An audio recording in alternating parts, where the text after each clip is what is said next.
Someone once accused me of working with whitebark pine because I just want to work in pretty places. I think there's just so many aspects of the work. I get to meet a lot of amazing people. It does keep me in the mountains for a lot of the summer, which is a welcome thing. It's a pretty incredible position. My name is Eve Bernhard. I'm a restoration ecologist in a dual role with American Forests and the National Park Service. And I'm working on trying to conserve and restore whitebark pine. Whitebark pine serves a lot of roles in the ecosystem for just about every type of living thing that is near it. It plays a role in watershed health downstream. It helps retain snowpack, which helps to filter and clean drinking water. It has a wider canopy than a lot of the other tree species that live in the ecosystem, and so it creates these really amazing microclimates for plants underneath it. The seeds are highly nutritious and calorie dense. They're a very important food source for many different species of birds and animals, and historically they're an important food source for humans as well. A lot of people see them as an intrinsic part of being in high mountain environments.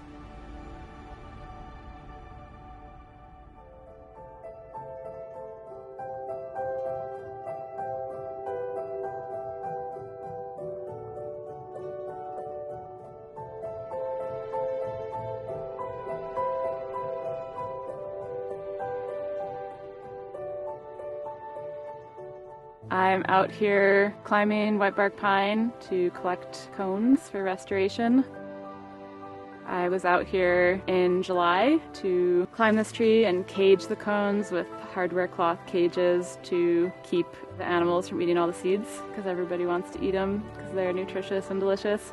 We come back pretty much as late in the season as possible.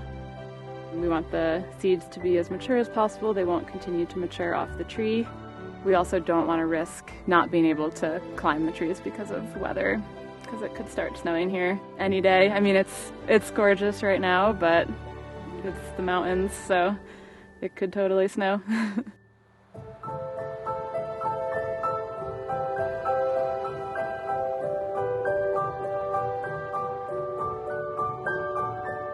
Restoring whitebark pine is going to take all people at the table and all tools in our restoration toolkit. One tool in that toolkit is a technique called direct seeding. So what we do is, instead of growing up these seedlings in a nursery and then planting the seedlings across the landscape, we'll actually take the seeds and we'll plant the seeds and let the seeds grow. This is a really important technique because it not only has the potential to reduce costs, but it also has the potential to reduce the time that is required in order to do whitebark pine restoration.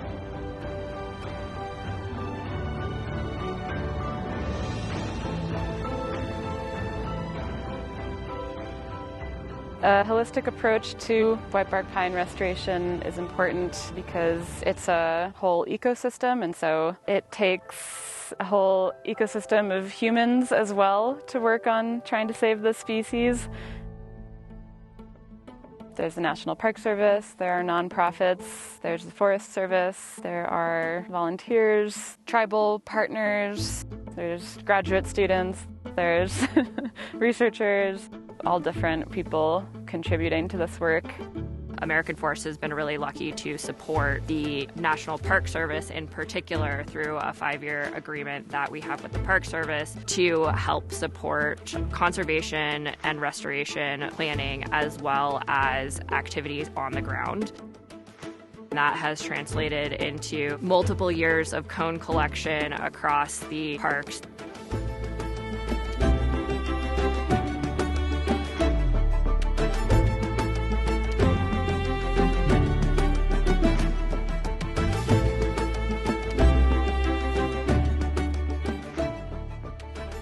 Whitebark pine is also an iconic tree species in many of our Western recreation meccas.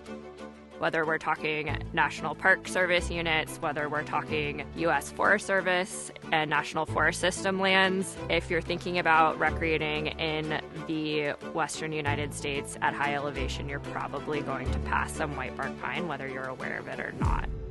American Forest has been really lucky to be supported by Lifetime Foundation, and I think we wouldn't be able to do what we do for whitebark pine without the support. Lifetime Foundation is the philanthropic arm of Lifetime, advancing healthy people on a healthy planet.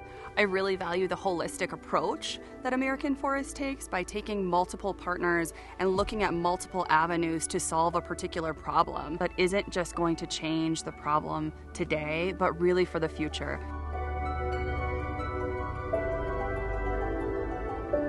I think there's so much that can be said about enhancing your own health just by getting outside.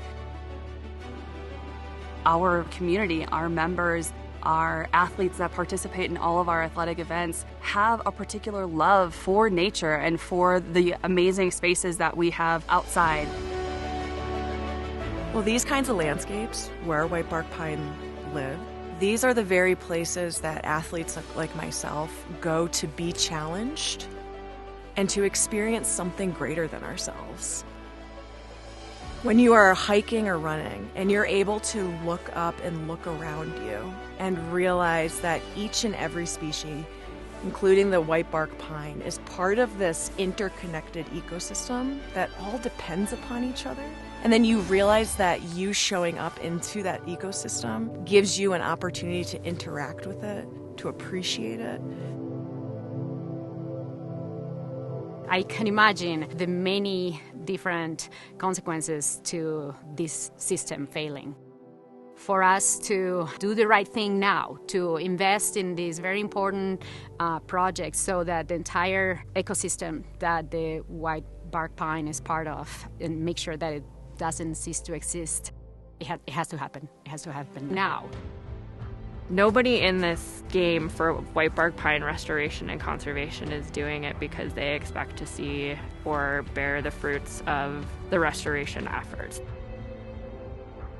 They're doing this because they treasure the ecosystem, they treasure the forest, they treasure the next generation of people who are going to be able to have these experiences. And I don't think you can put a price tag or beat that.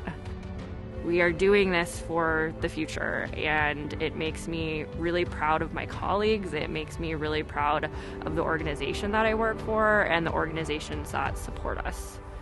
I'm just really grateful. One of the reasons that I personally care so much about this work is that I can't have children.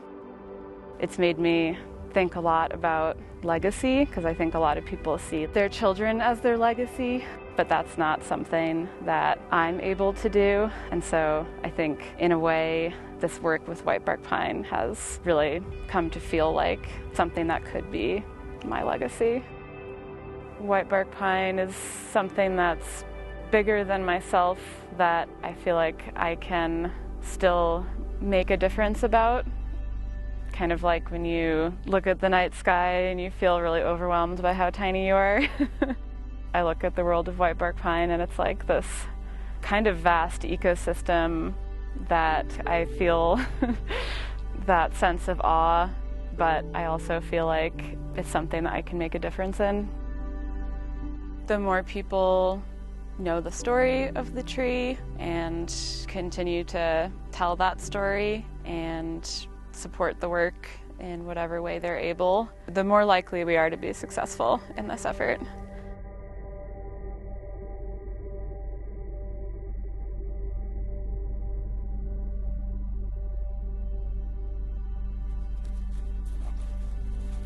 I think my next experiment is going to be looking at which words of affirmation that you say during planting will lead to the highest survival. But I haven't figured out yet which song. I feel like one has to be a song. But then the control would have to be like yelling at them, just insulting them.